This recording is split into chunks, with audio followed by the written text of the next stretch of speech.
نمل: میرے خاندان سے دور رہیں ہاشم بھائی۔ خون رنگ ہوتی آنکھوں سے وہ بلند آواز میں غرایا تھا، ورنہ میں وہ کروں گا آپ کے ساتھ کہ آپ کی نسلیں یاد رکھیں گی، اگر آپ کی نسلیں بچ پائیں تو۔ پیچھے کاؤچ پہ بیٹھے نوشیروان کے کان سرخ پڑے، صوفے کی گدی کو مٹھی میں زور سے بھینچا، گویا ضبط کیا۔ دوسرا ہاتھ بار بار جیب کی طرف جاتا، خاور کی نگاہ بھی بار بار اس کے جیب کی طرف جاتے ہاتھ تک اٹھ جاتی۔ ہاشم ابھی تک ٹیک لگائے پرسکون بیٹھا تھا، اس دھمکی پہ زخمی سے مسکرایا۔ اتنا بغض ہے تمہارے دل میں میرے لیے تو ابھی تک مجھے ہاشم بھائی کیوں کہتے ہو؟ سعدی نے کچھ کہنے کے لیے لب کھولے، مگر الفاظ ختم ہو گئے۔ اس سوال کا جواب خود اس کے پاس بھی نہیں تھا۔ آپ کا لحاظ کرتا ہوں، آج کے بعد نہیں کروں گا۔ دوبارہ میری بہن کا نام مت لینا ہاشم کردار۔ انگلی اٹھا کر سختی سے اسے دیکھتے تنبیہ کی، اور اس سارے میں پہلی دفعہ ہاشم کے چہرے پہ شدید تکلیف ابھری۔ کہیں کچھ چھن سے ٹوٹ گیا تھا، کبھی نہ جوڑنے کے لیے۔ جواہرات نے وہ تکلیف دیکھ لی تھی، فوراً دب کر اسے مخاطب کیا، تو پھر جاؤ اور اپنے خاندان کی فکر کرو، ہماری نہیں۔ سعدی نے تنفر سے سر جھٹکا۔ موتُ بِعِیدَکُم، قرآن کے وہ الفاظ بلند آواز میں پڑھے۔ مر جاؤ اپنے غصے میں تم لوگ۔ کرسی کو پیر سے ٹھوکر ماری اور سرخ آنکھوں سے ان دونوں کو گھورتے مڑ گیا۔ ہاشم نے اسی تعصب سے اسے باہر جاتے دیکھا۔ دروازہ بند ہوا تو وہ تعجب اور افسوس سے بولا، یہ اتنا بیوقوف ہوگا میں نے نہیں سوچا تھا۔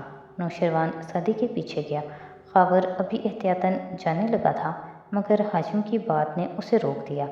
میرا نہیں خیال سر کہ وہ بیوقوف ہے۔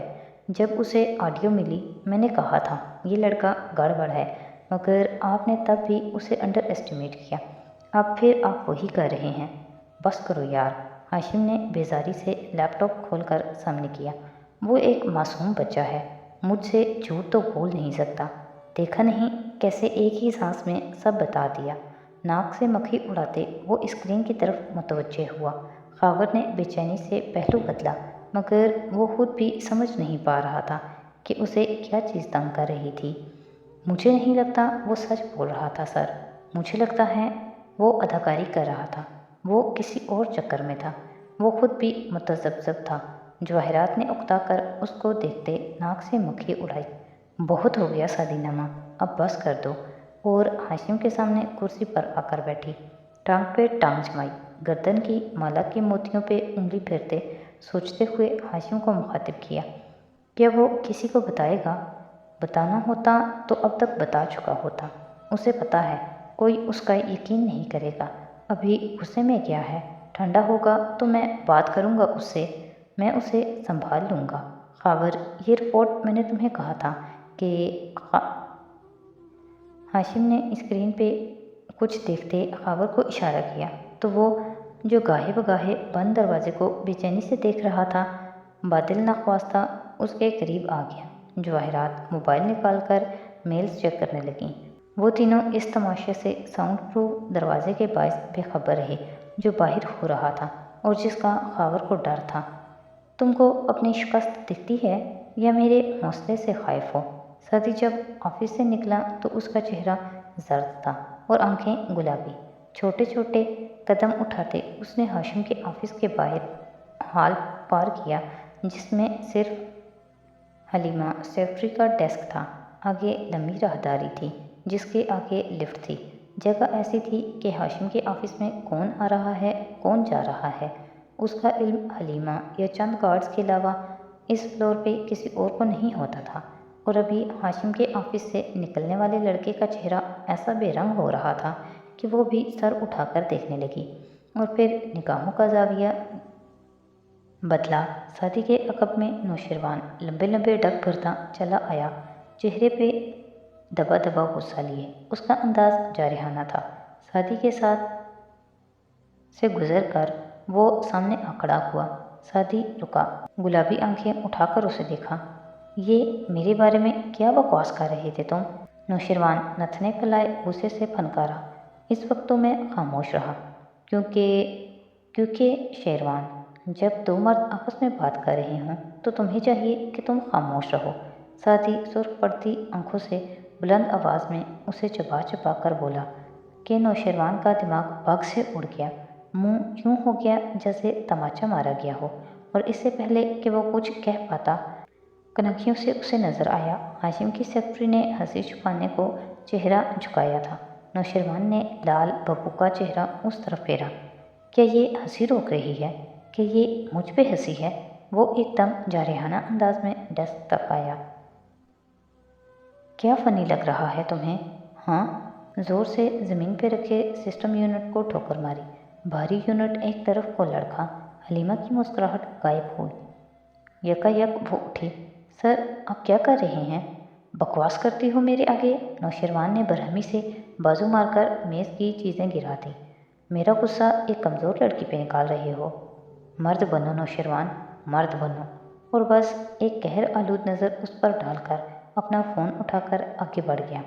शेरू तिलमिलाकर वापस घूमा तो देखा हलीमा उसी तरह परेशान खड़ी थी। चीज़ें बिखरी पड़ी थीं। शादी पे दबा सारा गुस्सा और ऊद कर आया। खड़ी शक्ल क्या देख रही हो मेरी? वो आगे बढ़ा। जोर से उसकी कंप्यूटर स्क्रीन को धक्का दिया। वो उलटकर दूसरी तरफ जा गिरी। हलीमा डर कर 2 कदम पीछे हटी। हरासा निगाहों से शेरू को देखा, जिसके नक्श गुस्से से बिगड़ रहे थे। उसे लगा वो अभी के अभी उसे नौकरी से निकाल जाने का कहेगा, मगर नौशरवान के जहन पे इस वक्त दूसरी चीज़ें सवार थीं। शादी की लिफ्ट जा चुकी थी। शेरू दूसरी लिफ्ट की तरफ लपका। कचहरी की राहदारी में इंसानों का जमे गफ़ीर था। कोई आ रहा था, कोई जा रहा था। ऐसे में अहमद रास्ता बनाता आगे बढ़ रहा था। अपने लापरवाह हुलिये के बरक्स आज वो स्याह पैंट के साथ सफ़ेद ड्रेस शर्ट में मलबूस था। कफ भी बंद थे और बाल भी पीछे सेट कर रखे थे। बिलाखिर वो रुका। एक हाथ खुले दरवाजे के अंदर बैठी दिखाई दी। मेज़ के उस पार कुर्सी पे विराजमान, सर झुकाए फाइल पे रवानी से कलम चलाती, घुंघराले बालों की एक लेट झुककर फाइल को छू रही थी और बाकी बाल कैचर में अध बंधे थे। अहमद फौरन उसे दीवार की ओट में हो गया। चंद लम्हे के लिए सोचता रहा, ये मेरी तरफ से गाजी की शादी का तोहफा है। मगर वो रुका। जब मैं चुड़ैल की गलतफहमी दूर करूँगा और उसे हकीकत बताऊँगा कि वो मेरी गलती थी, वरना गाजी ने उसे इस्तेमाल करने की कोशिश नहीं की, तो वो क्या करेगी? सोचने दो। दीवार से टेक लगाए उसने आंखें बंद की और तसव्वुर करना चाहा। दरवाज़ा खटखटाता है। जुमर चेहरा उठाकर उसे देखती है, चौंकती है। अहमद शफ़ी आबरू उठाती है, फिर अंदर आने के लिए सर को खम देती है और झिझकता हुआ अंदाज वो अंदर दाखिल होता है। तब बज़ब से सलाम करके कहता है, आपको शादी की मुबारक हो। मैं पहले इसलिए नहीं आया कि आपका गाजी से कोई रिश्ता नहीं था, मगर अब रिश्ता है, सो मुझे आपकी ये गलतफहमी दूर। और वो बात काट कर कहेगी, तमहीद काटें और काम की बात पे आएँ। वो गहरी सांस भरकर रह जाता है, फिर जल्दी जल्दी बताने लगता है, उस दिन काजी ने मुझे बसीरत साहब के पास भेजा था जाली मुखबरी करने। वो आपको इस्तेमाल नहीं कर रहा था, ये मेरी गलती थी। वो एकदम हैरत ज़दा रह जाती है, मुस्तरब सी खड़ी होती है। क्या तुम सच कह रहे हो? जी मैम। और वो मज़ीद तफसील बताने लगता है। वो जैसे जैसे सुनती जाती है उसका रंग जर्द पड़ता जाता है, यहाँ तक कि आंखों में आंसू आ जाते हैं। यानी कि उसने कुछ नहीं किया और वो ऐसे ही इतने साल उसको मोर्ते इल्ज़ाम ठहराती रही। ओ मेरे अल्लाह! वो सर दोनों हाथों में गिराए बैठ जाती है। क्या वो मुझे माफ़ कर देगा? मैंने उसको इतना गलत समझा। अहमद ने बुरा सा मुँह बनाकर आंखें खोली। तसव्वुर गायब हुआ। राहदारी में लोगों का शोर समातों में गूंजने लगा। उसने अपने सर पे चमेट रसीद की। ये चुड़ैल इतनी इमोशनल। उसने फिर से आंखें बंद करके सोचना चाहा। तसव्वुर का पर्दा रोशन हुआ। वो जुमर के सामने खड़ा है और उसे बता रहा है, वो मेरी गलती थी। गाजी ने मुझे बसीरा साहब के पास भेजा था। वो एकदम गुस्से से खड़ा होती है। तुम्हें क्या लगता है मैं तुम्हारी बकवास पे यकीन कर लूँगी? ये कहानी किसी और को जाकर सुनाओ। मैं जानती हूँ कि इस रोज़ उसी ने तुम्हें मेरे पास मुखबरी करने के लिए भेजा था। गुस्से से खा जाने वाली नज़रों से देखते हुए वो कहती है, उफ। अमर ने तिल मिलाकर आंखें खोली, बेबसी से चौखट तक गर्दन निकाल कर झांका। जहाँ से वो पुरसुकून सी सर झुकाए फाइल पे लिखती जा रही थी। अब जो होगा देखा जाएगा। वो जी अकड़ा कर वहाँ से निकला और दरवाजे को उंगली से बजाया। लिखते लिखते जुमर ने सर उठाया, उसे देखकर चौंकी। अहमद शफी आबरू उठाकर कतरे ताज्जुब से उसे देखा, फिर कलम बंद करके कुर्सी पे पीछे को टेक लगाई, सर के खम से आने का इशारा किया। वो मुतज़ब्ज़ब सा अंदर दाखिल हुआ और सलाम किया। थूक निकल कर खुश गला तर किया, उसके ऐन सामने आ खड़ा हुआ। मैं आपको शादी की मुबारकबाद देने आया था और साथ में एक पुरानी गलतफहमी भी दूर करना थी। वो खामोश मगर नरमी से उसको देखती रही। वो जाली मखबरी जो मैंने की थी वो मुझे आपके पास जाकर नहीं करनी थी। गाजी ने मुझे बसीरत साहब के पास भेजा था। वो नहीं थे तो मैंने आपको बता दिया। ये मेरी गलती थी। उसको तो पता भी नहीं था कि मैं इस तरह करूँगा। सांस रोक के अहमद ने रुक कर उसका चेहरा देखा। वो चुपचाप उसे देखती रही, फिर उसी पुरसुकून और नर्म अंदाज में बोली, मुझे पता है। अहमद के सारे तसव्वुरात भग से उड़ गए। जी? वो बेयकीनी से उसे देखने लगा। आपको कैसे पता? मुझसे ही तो आपने पूछा था बसीरत साहब का। वो नहीं थे तो आपने मुझे बता दिया। मैं समझ गई थी। अहमद तेज़ी से 2 कदम आगे आया। मतलब कि आप जानती हैं सब, तो फिर आप गाजी से खफा क्यों हैं? क्योंकि उसने मुझे इस्तेमाल करके जेल तोड़नी चाहिए। हल्के से कंधे झुकाकर वो उसी सुकून से बोली। अहमद उलझन से रोक कर उसे देखने लगा। मगर अभी आपने कहा कि आपको मालूम है कि वो मेरी गलती थी, तो जुमर चंद सानिए उसे देखती रही, फिर गहरी सांस लेकर कुर्सी की तरफ इशारा किया। बैठिए अहमद। इतनी इज्जत, कोई और वक्त होता तो वो सोचता, मगर अभी वो फ़ौरन से कुर्सी संभाल कर बैठा। आगे को हुए बेचैनी से उसे देखा। आपके अंदाज से लगता है आप हमारी शादी के बारे में बहुत कुछ जानते हैं। मैं अपने ज़ाती मामलात यूँ डिस्कस नहीं करती, मगर चूँकि मौजू आपने छेड़ा है और उससे आपका ताल्लुक़ भी है, इसलिए मुझे बताइए उस रोज़ क्या तारीख थी जब आप मेरे पास जाली मुखबरी करने के लिए आए थे? पता नहीं, वो गड़बड़ाया। उस रोज़ 16 तारीख थी। क्या आपको याद है कि उसके बाद फारिस से मिलने मैं किस दिन जेल आई थी? यकीन कीजिए जेल में मुझे कैलेंडर नहीं दिया गया था, गो कि ये मेरे प्रिजन राइट्स के ख़िलाफ़ था। मगर 21 मैं 21 तारीख को दोबारा जेल आई थी और मैंने फारिस को बहुत सुनाई थी, यानी 4 दिन बाद। ठीक, जी ठीक। वो तवज्जो से सुन रहा था। आपने किस दिन फारिस को बताया कि ये मुखबरी आपने मेरे सामने की है? उसी दिन 16 तारीख को, जाते साथ ही बता दिया। बहुत गुस्सा हुआ मुझ पे। उसने कहा कि वो आपको इस्तेमाल नहीं करना चाहता। और जोर से बोलते बोलते वो रुका। जुमर उदासी से मुस्कुराई और फिर फारिस ने क्या किया अहमद, और अहमद को लगा उसके मुंह पे चाबुक दे मारा गया हो।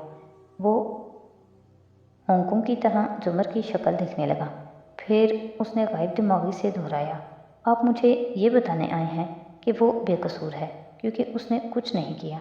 मैं आपको बताती हूँ कि वो कसूरवार है क्योंकि उसने कुछ नहीं किया। अहमद बस शर्म सा उसे देखे गया। क्या वो फारिस की हमायत में इतना अंधा हो गया था कि उसे सामने की बात नज़र नहीं आई? 16 तारीख को आपने उसे बताया कि आपने मुझे इस्तेमाल किया है। मुझे अंदाज़ा था ये बात आप उसे जाते साथ ही बताएंगे। फिर आगे मैं आपको बताती हूँ कि क्या हुआ। वो तहम्मुल से कह रही थी। वो आप पे खफा हुआ, गुस्सा हुआ और फिर वो चुप हो गया। उसने कुछ नहीं किया। मैंने उसे 4 दिन दिए, अंगूठा बंद करके 4 उंगलियां दिखाईं। 4 दिन, ताकि वो अपनी गलती को दुरुस्त कर ले। मुझे यकीन था ये सिर्फ एक गलती है। 18 तारीख को उसे जुडिशल रिमांड की तौसीक़ के लिए अदालत लाया गया। कॉरिडोर में मैंने उसे गुजरते हुए देखा। अभी चंद रोज़ पहले ही तो उसने मुझे वहाँ रोककर कहा था कि वो बेगुनाह है, मगर 18 तारीख को वो मुझे देखकर खामोशी से गुजर गया। मैं इंतज़ार करती रही। एक दफ़ा वो कहते, ये अहमद की गलती थी, हम आपको इस्तेमाल नहीं कर सकते, मगर उसने प्लान जारी रखा।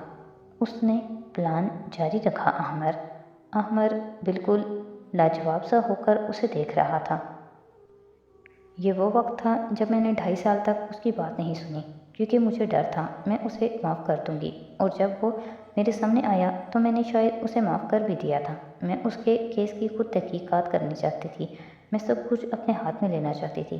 میرا دماغ کہتا تھا وہ اتنے گواہ جنہوں نے اس گن کے ساتھ اسے ہوٹل کے کمرے میں جاتے دیکھا ہے، جنہوں نے اسے اپنے بھائی کے ہاسٹل کے کمرے سے رات کو نکلتے دیکھا ہے، وہ سب سچ کہہ رہے ہیں۔ مگر دل کہتا تھا میں اسے ایک چانس اور دوں، اور میں نے دیا۔ احمر صاحب، میں نے اس کو 4 دن دیے کہ وہ اپنی غلطی درست کر لے۔ ٹھیک ہے، اسے پتہ نہیں تھا، مگر جب پتہ چل گیا تب کیا کیا اس نے؟ کیا مجھے بتایا کہ ہم رائٹس نہیں جیل توڑنے جا رہے ہیں؟ کیا سوچا کہ فرار کے بعد میرا کیا بنے گا؟